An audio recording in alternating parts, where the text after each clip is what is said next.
Sejauh ini Pilgub Jakarta memang masih berkutat di 3 nama teratas hasil sejumlah survei, yakni Anies Baswedan, Basuki Cahayapurnama atau Ahok, dan Ridwan Kamil.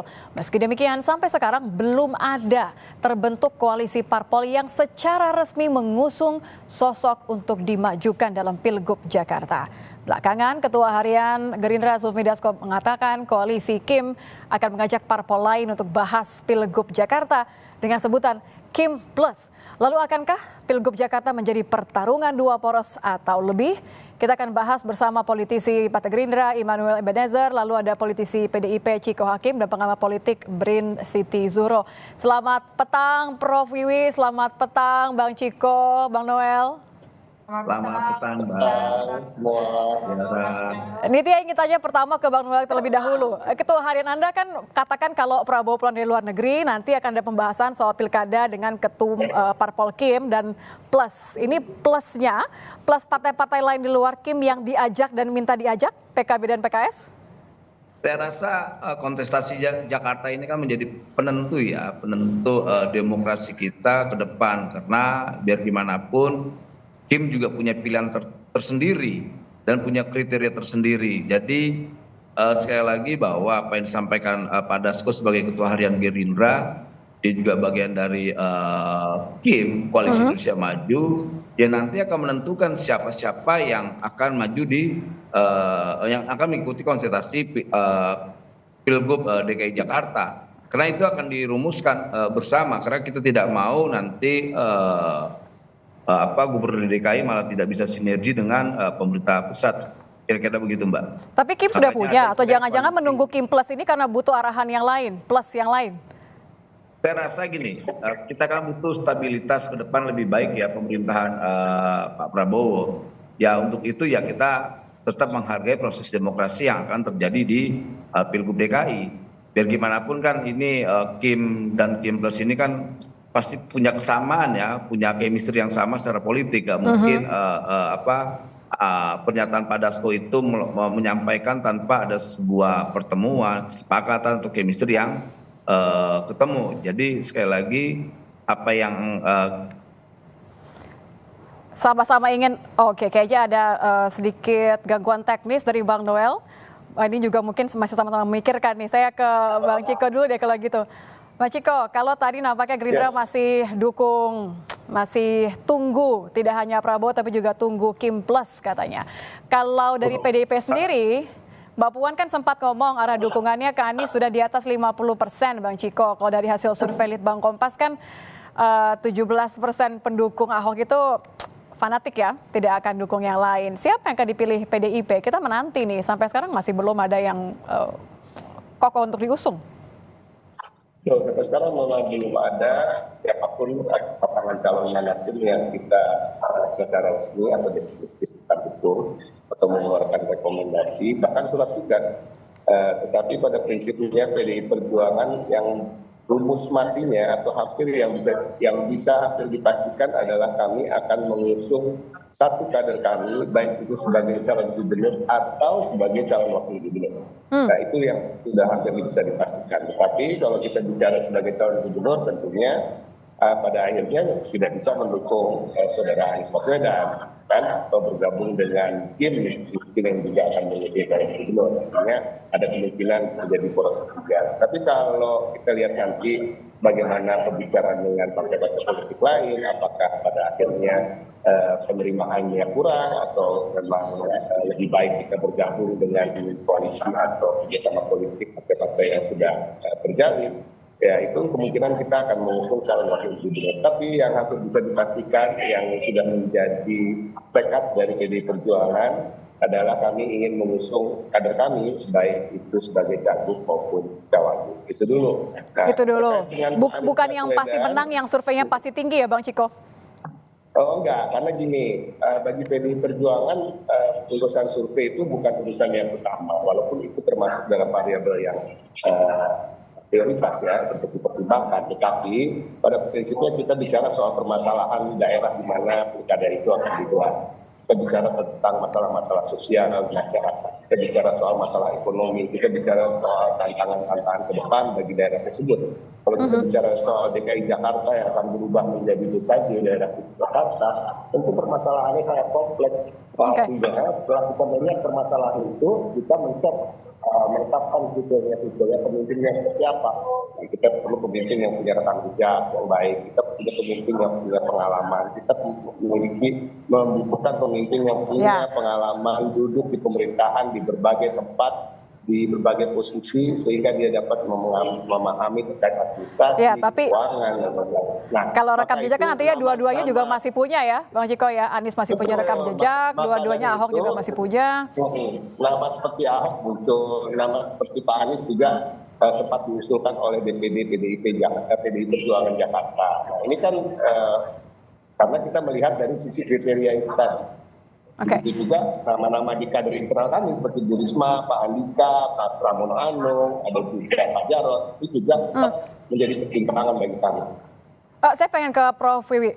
Prof, kalau Anda kan sempat mengatakan ini nampaknya bisa jadi ada tambah satu poros lagi. Kalau Anda melihat dari situasi sekarang, di mana semua partai nampaknya masih menunggu, tunggu-tungguan mengusung siapa kemudian atur strategi, Anda melihatnya memang benar seperti apa yang dikatakan oleh Gerindra bahwa akan hanya ada dua poros?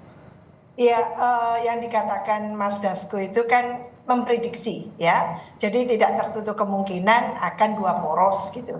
Bukan meyakini tapi memprediksi. Karena ini kan masih simulasi-simulasi, ada semacam kepelikan tersendiri gitu ya untuk Jakarta itu, karena ini kok yang sangat tinggi masih Anies Baswedan gitu kan.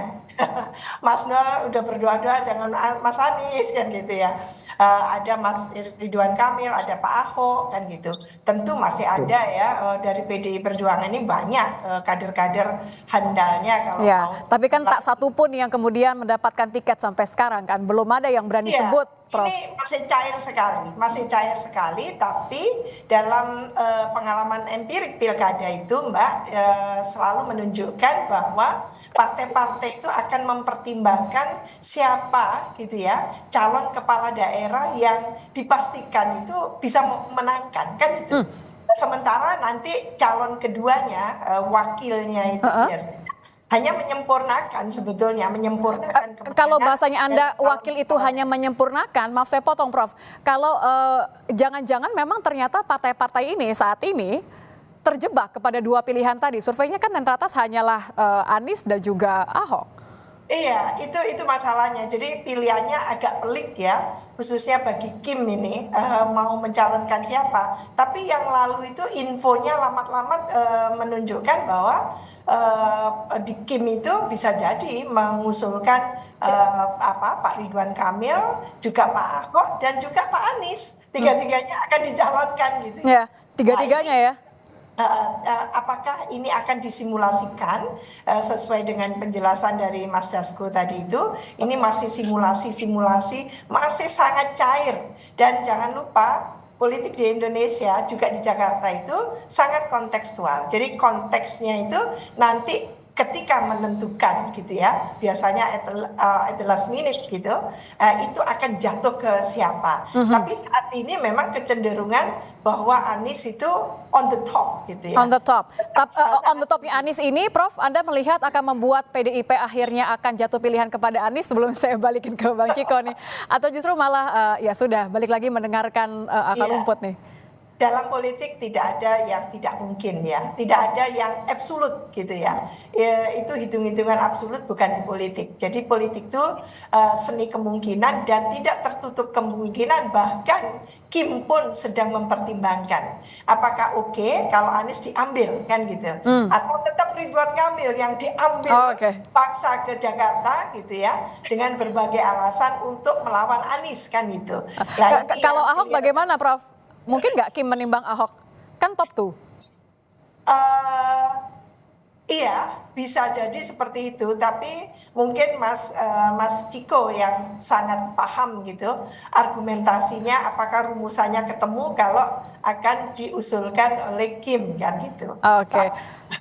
Kalau gitu saya Biasanya balikin saat ke itu Bang Ciko deh kalau gitu. Bang Ciko, rumusannya ketemu nggak tuh kalau Prof Wibi bilang tadi? Kalau misalnya akhirnya Ahok karena Anies top tuh, mungkin nggak kalau PDIP dan Kim akhirnya ini ketemu lewat Ahok?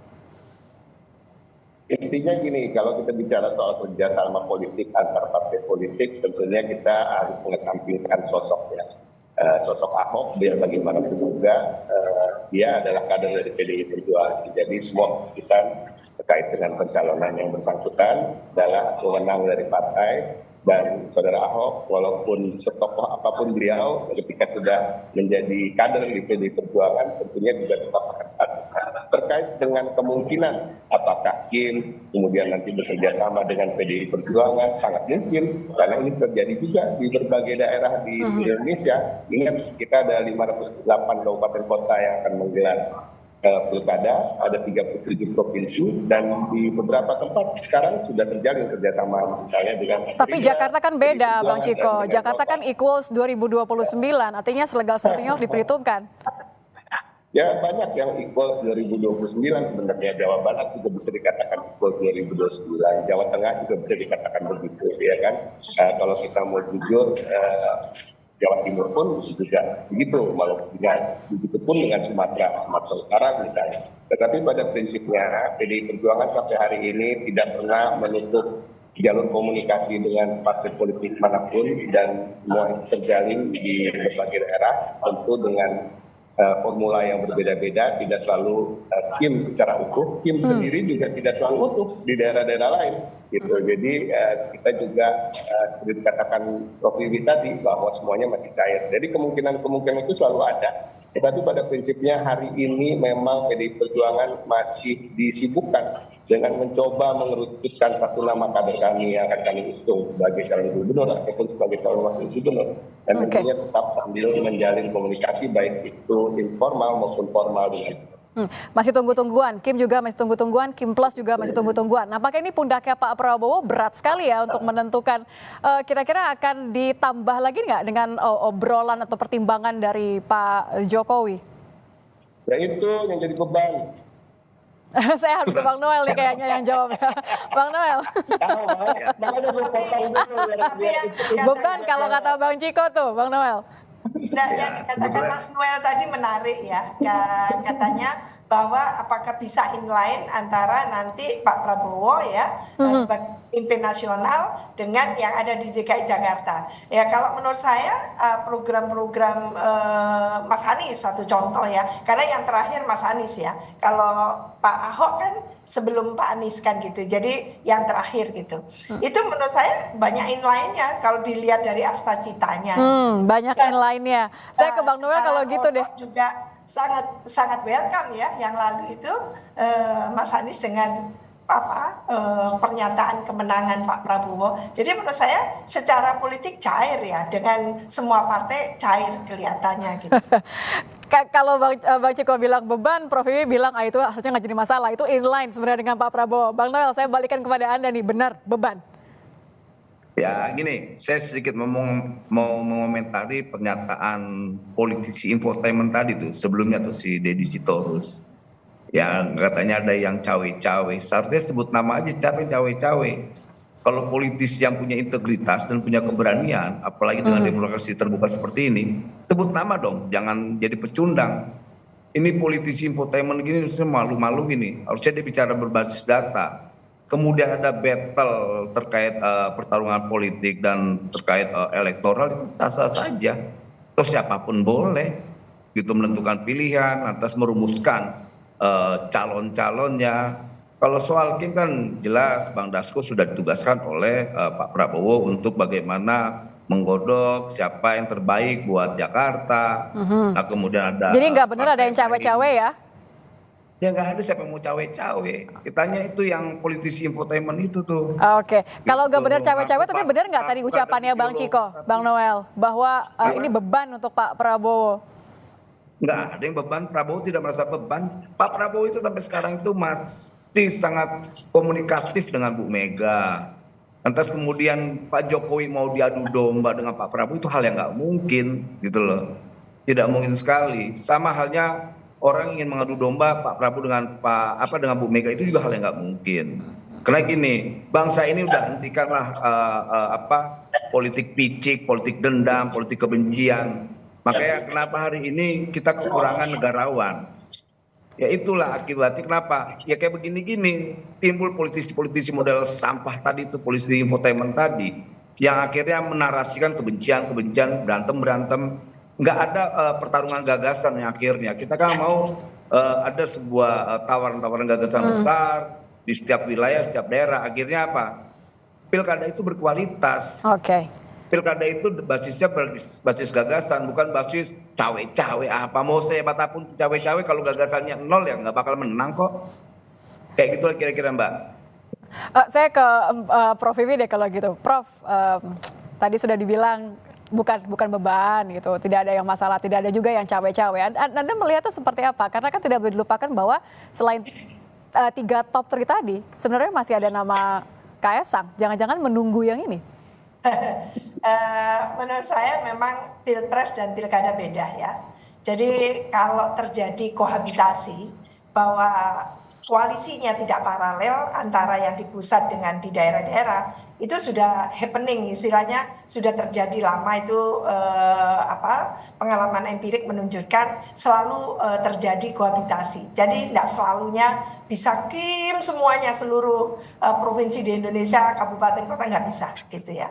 Maka yang di DKI Jakarta itu muncul istilah Kim Plus tadi kan Mas Noel gitu ya. Nah itu kemungkinan ada nanti gitu ya calon-calon yang disimulasikan, yang saya yakin partai itu selalu memegang siapa yang bakal bisa menangkan. Jadi sudah bukan masalah ideologinya, tapi siapa yang bisa menangkan nanti untuk DKI Jakarta 1 kan gitu. Lah itu yang akan dipegang. Maka ini agak pelik sedikit gitu ya. Apakah Pak Ridwan Kamil dipanggil lagi aja, jangan di Jawa Barat gitu ya, supaya menandingi Mas Anies dan Pak Ahok nanti kan gitu. Kalau begitu Prof, saya potong. Kalau begitu, kalau memang yang nampaknya menjadi pertimbangan utama parpol lagi-lagi adalah kemenangan pada akhirnya, masih kontekstual nggak? Masih relevan nggak untuk kemudian memilih orang yang non Jokowi, tapi karena punya faktor menang?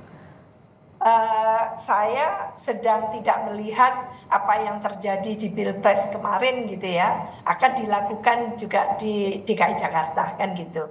Jadi istilahnya cawe-cawe dan sebagainya. Saya sama sekali tidak membahas itu. Tapi di Jakarta ini luar biasa kompetisi kontestasi. Jadi kan banyak ya yang sudah berargumentasi, beberapa analis politik kita gitu ya. Jangan coba-coba kalau di Jakarta tidak punya kompetensi, tidak punya bekal yang cukup, track record tidak jelas. Pastinya itu akan terjadi resistensi gitu ya. Artinya tidak akan menang. Daripada tidak menang kan tidak mau. Maka kenapa kayak yang di Jawa Timur saja contohnya, Bu Khofifa masih merajai kan gitu. Termasuk Mas Ciko ini mendukung langsung kan gitu ya. Maka karena apa dia takut. Apa Bang Noel? Merasa takut? Iya, mana ada yang berani lawan Bu Khofifa lah. Elektabilitas tinggi, kerjanya sudah nyata ketahuan. Gitu, nah kayak gitu. Jadi rakyat itu punya standar pilihannya. Tadi itu kan kalau melawan Khofifa. Kalau di Jakarta siapa yang takut melawan siapa nih, Bang Noel? Ada sosok itu nggak? Nggak ada yang mesti ditakuti. Tidak ada yang ditakuti ya? Demokrasinya berjalan dengan baik. Kalau Jakarta, kalau kita lihat dari hasil survei, ini saya potong ya, Anies Baswedan pun tidak begitu mudah akan melenggang untuk menang. Karena dikatakan dia selalu berada di atas, tapi di atasnya itu nggak pernah di atas 35%. Jadi belum ada yang di atas 40%, apalagi 50%, yang dimana kalau sudah di atas 50%, barulah kita bisa berpikir bahwa ini adalah calon yang sangat kuat. Kalau kita bicara soal Anies Baswedan, sebenarnya pemilihan dari calon wakil gubernur sangat penting bagi dia. Begitu juga pemilihan partai-partai politik yang akan diajak kerjasama untuk mendukung yang bersangkutan. Jadi kalau misalnya nih seperti sekarang rumusnya PKS maunya Anies dan Sohibul Iman, saya bisa meyakini bahwa ini kemungkinan kalahnya sangat besar. Benar. Jadi sebenarnya Oke, baik. artinya tidak ada calon satupun yang bisa dapat mudah melenggang.